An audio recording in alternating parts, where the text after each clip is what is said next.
A 13-year-old BC girl is the focus of a newly published study by doctors from BC Children's Hospital. She's believed to be the first person to acquire H5N1 avian flu in Canada. While she has now recovered, doctors who were involved in her care are highlighting the treatment approaches and concerns related to that illness. Dr. David Goldfarb is the lead author of that paper and a pediatric infectious disease physician at BC Children's. Doctor, thanks for joining us. First of all, the patient's initial diagnostic tests, we understand, all came back negative for bird flu. What does that tell you about perhaps any limitations of lab testing right now?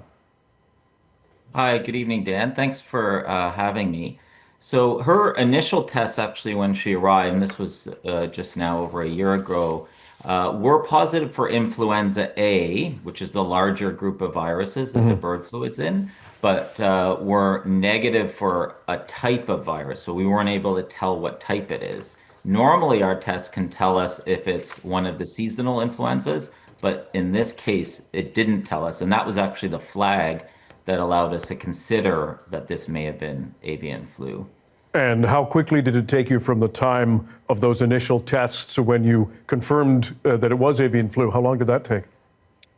So we have, fortunately, the test that we use is fairly quickly. So within a couple of hours of having the test collected, we were able to get that initial clue that this may be different and not a regular influenza. And then ultimately, we were able to get the confirmation that this was H5 influenza from our colleagues at the BC CDC by that evening. So it was actually fairly quick that we were able to get that information. Certainly good news when you reported that she had recovered and been able to return home. But I mean, what she went through and what you did to help her recover, rather invasive. If you can explain, how did she recover? How'd you do it?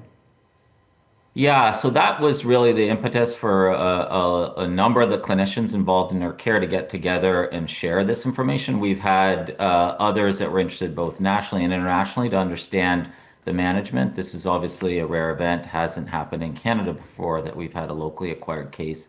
So it certainly highlights how critically ill people can get with this illness and that we did need multiple different treatment modalities.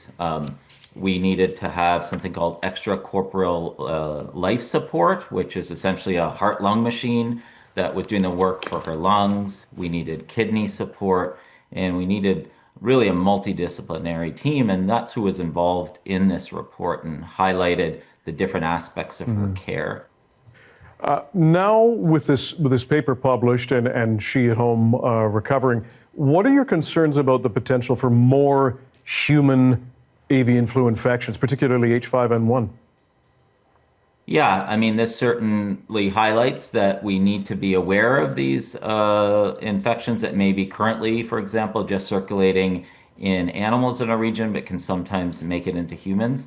Right now, touch wood, we haven't seen any additional human cases in Canada, and related to her case, there were no other secondary transmissions to humans. So that's certainly a very good sign. But there are still ongoing cases elsewhere in other countries, including since we've had this case. And so it's certainly something that we have to be aware of and why we wanted to share this information, because I hope to never see a case of this infection again, but there is a distinct possibility we could see it here or elsewhere in Canada. Dr. David Goldfarb, infectious diseases specialist at BC Children's Hospital and lead author of this new study. We appreciate your time and expertise. Thanks for joining us. Thank you.